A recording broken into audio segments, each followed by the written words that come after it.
Hello, people. It is 10:30 in the morning, and while I'm shooting this at CFIL, that is this English and Foreign Language University, and take a look around. It's a beautiful, pretty place.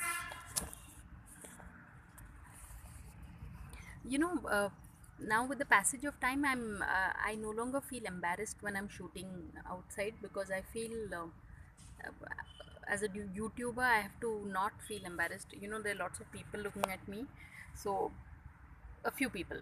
So that's what I'm bit conscious. I realize that when I'm at home and I'm shooting, I can act all weird and loud. Here I have to sound very So anyway, I have to wait till 11 o'clock. It's almost 10:45 now, and then I can go and meet this gentleman, this lady who is the these days ladies are in top positions, so it feels so good about that. So yeah, so I'm just waiting for that to happen another 15 minutes because I hope to enroll for my PhD this year. That's like my aim.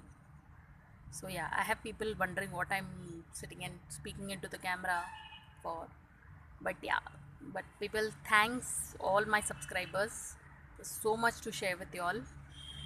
So thanks for watching and please subscribe.